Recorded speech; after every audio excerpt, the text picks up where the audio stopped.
Precisamente nuestro mensaje crítico va a la iglesia porque muchos líderes de la iglesia se están desenfocando. Están mirando otras cosas que son temporales, pasajeras, materiales, y están descuidando la esencia de la iglesia y del evangelio. Pregunta ¿es bíblico dar el diezmo hoy en día? Queridos hermanos y hermanas en Cristo, hoy quiero hablarles sobre un tema delicado pero importante, el mal uso que algunas iglesias están haciendo del concepto de diezmo en la actualidad. Ustedes tienen que traerme el diezmo, tienen que traer el diezmo a la iglesia. Ustedes saben que con el diezmo es que yo vivo, ustedes saben que yo no trabajo porque ustedes tienen que sustentarme a mí. Yo no trabajo, entonces del diezmo de ustedes que yo como y me voy de viaje. Y en este mes, mi esposa y yo nos vamos de viaje, nos vamos para Cancún, México. Necesito que ustedes me traigan el dinero del diezmo para yo poder entonces viajar y darme los gustos como pastor aquí en la tierra. Ahora, si somos observadores, se han dado cuenta que el diezmo nunca fue dinero, siempre fue alimentos. Y el contexto nos muestra que esto Jesús se lo dice a los judíos y no así a la iglesia gentil. Y cuando Jesús muere, termina la ley y empieza el tiempo de gracia. Hay un nuevo pacto y ahí nace la iglesia gentil. Y desde el libro de los Hechos hasta el Apocalipsis no hay un solo mandamiento donde se ordene a la iglesia gentil a diezmar, sino a ofrendar voluntariamente. Jesús observó cómo la gente echaba dinero en las ofrendas. Los ricos daban grandes cantidades, pero de pronto una viuda pobre dejó caer 2 moneditas insignificantes. Jesús llamó a sus discípulos y le dijo: de cierto os digo que esta viuda echó más que todos los que han echado en el arca, porque todos han echado de lo que les sobra, pero esta, de su pobreza, echó todo lo que tenía, todo su sustento. Marcos 12, 43 y 44. Aquí Jesús no menciona porcentaje ni impone el diezmo como regla. Él resalta la actitud del corazón. No se trataba de una cantidad fija, sino de la entrega sincera y desinteresada. Esto nos lleva a una pregunta clave. Si el diezmo era tan importante, ¿por qué Jesús nunca lo ordenó explícitamente a sus seguidores? Cuando Jesús instituyó el nuevo pacto ya no estableció una regla del 10%, sino un principio mucho más profundo: dar con generosidad y amor sin restricciones ni imposiciones. Los apóstoles entendieron esto y nunca enseñaron a los cristianos a diezmar. En su lugar, encontramos otro principio revolucionario. Cada uno dé como propuso en su corazón, no con tristeza ni por necesidad, porque Dios ama al dador alegre. Segunda de Corintios 9, 7. Malaquías 3:10 nos dice: trae todos los diezmos al alfolí de la casa del Señor, para que haya comida en mi casa, y después ponedme a prueba en esto, dice Yahvé Sebaot. Si no os abriré las ventanas del cielo, y derramaré sobre vosotros bendición hasta que sobreabunde. Sin embargo, esto no significa que debamos dar el diezmo por obligación o temor a perder las bendiciones de Dios. En demasiadas iglesias hoy en día se ha convertido en una práctica común presionar a los creyentes para que den el diezmo como una ley o un requisito para ser un buen cristiano.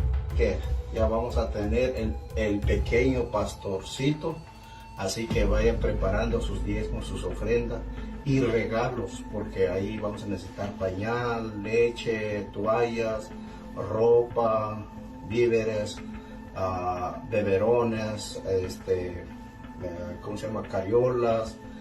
Necesitamos un portabebé, necesitamos cuna. Pues yo creo que también vamos a cambiar las carpetas en nuestra casa a modo de que estemos seguros, ¿verdad? ¿Cuál debiera entonces de ser nuestra prioridad hoy en día? Como cristianos, nuestra prioridad debe ser la gracia de Dios y el amor al prójimo, no el cumplimiento literal de un porcentaje específico. Jesús nos enseñó que el segundo gran mandamiento es amar a nuestro prójimo como nosotros mismos, Mateo 22:39. Esto significa que debemos preocuparnos más por las necesidades de los demás y buscar maneras de servir y bendecir sus vidas. En lugar de enfocarnos en dar un diezmo por obligación, deberíamos orar por sabiduría, para saber cómo usar nuestros recursos financieros de manera responsable y generosa.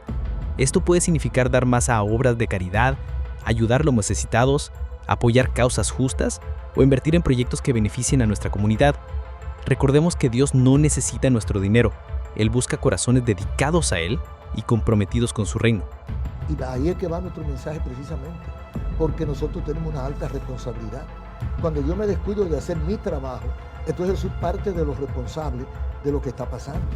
Entonces necesitamos ayudar más. La iglesia está haciendo una obra social.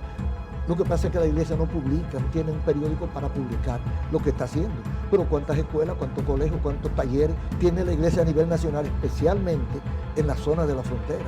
Pero eso no se anda diciendo, pero eso no es suficiente. Hay que cambiar el corazón de la gente. Y en eso estamos con el tema de la predicación. Y por eso ampliamos los medios y por eso tratamos de llevar el mensaje. Pero cuando vemos un pastor que habla más del dinero, del diezmo y de la ofrenda, que de la salvación y de la paz y la convivencia pacífica de la gente, entonces nosotros nos preocupamos. Ahora te mostraremos el lado oscuro del diezmo. 1. Manipulación financiera. Algunos líderes religiosos han explotado el concepto del diezmo para obtener ganancias personales o enriquecer a sus iglesias, presionando a los creyentes a dar más de lo que pueden permitirse. 2. Culpa y temor. Se ha utilizado el temor a perder las bendiciones divinas como método para obligar a los creyentes a dar el diezmo, creando una cultura de culpa y miedo en torno al dinero. 3. Enfoque equivocado. La enseñanza excesiva del diezmo puede llevar a un enfoque equivocado en el dinero y las finanzas, en lugar de centrar la atención en la adoración, el servicio y el amor a Dios y al prójimo. 4. Desconexión de la comunidad. La presión para dar el diezmo puede llevar a una desconexión de la comunidad y a la percepción de que la iglesia es más una institución que requiere recursos que un cuerpo de creyentes